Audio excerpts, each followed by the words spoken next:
It's great to have you today. My name is Barry Heads, the second, and we are on part six of our Risky Leadership series.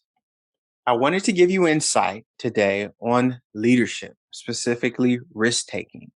And as you know, my book, Risky Leadership, comes out on August 24th. So go get it, enjoy it.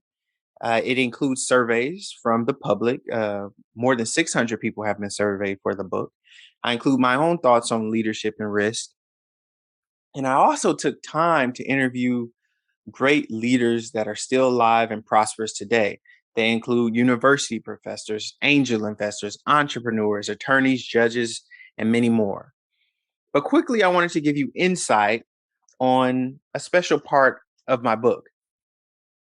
One of the chapters I talk about, in one of the chapters, I talk about this idea I have of secondary leadership. And I think you all are familiar with it, but I go into detail about the topic in my book. And in the book, I give a example of what I think about when I say or hear the word secondary leadership. There are two examples that I wrote down in the book, and I want to bring them to your attention today. The first one being eh, this is part of my history while I was working at a university in California. I found many of the workers in my department often leaving the office 5 to 10 minutes before their scheduled parting time for work. After a while of seeing this go on, I started to join in on these festivities, if you like to call it that. It felt good. Subconsciously, we knew we were getting away with something. We were beating the suffocating Los Angeles traffic and we were getting ready to enjoy the rest of our day. During this time, I can recall, and I can still recall it today while as I say this. For some odd reason, I started to worry about the new habit I developed. I developed it. No one forced me into it, and everyone else was engaging in the practice. It didn't seem to affect the organization, but my conscience wouldn't stop bothering me. So finally, I crumbled under the pressure.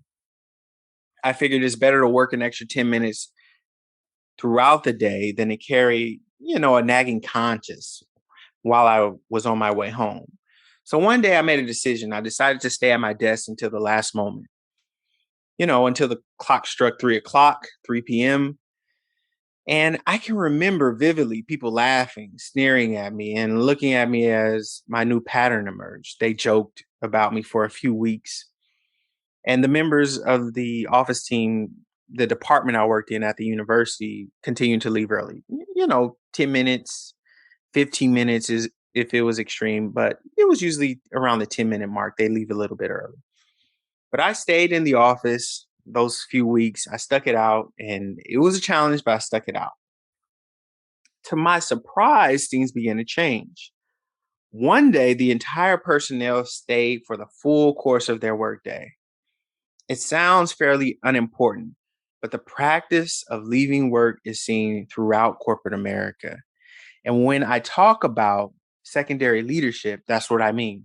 I didn't reprimand anybody. I didn't use my loud, booming voice to get anyone's attention, but I certainly made an impact by my actions and not just my words. The second example I want to tell you about it deals with the athletic arena. One of the greatest leaders um, in the NBA or in NBA history used a plan we call secondary leadership, and his name was Scottie Pippen. Scottie Pippen was one of the greatest athletes to ever play in the National Basketball Association, and he had a great ability to use his instincts. He was fast, strong, tall, and smart. But most of all, he was a team player and he was focused on elevating his team throughout his career. We typically saw that out of Scottie. I'd say more than 90% of the time we saw Scottie being a great teammate. Now, generally, Scottie was not thought of as a vocal leader who took charge of the Chicago Bulls. To outsiders, he was not the team's outspoken leaders, and that didn't seem to be his method of leadership. He practiced secondary leadership and he earned the trust of his teammates that way. He won 6 championships by using secondary leadership. By the way, the athlete who is thought to be one of the greatest players to ever pick up a basketball never won a championship without Scotty. Scotty's leadership was impressive. He was humble, and Scotty led from behind. He used secondary leadership. So I say all that to eventually say, go get the book, Risky Leadership. Again, comes out on August 24th of 2021.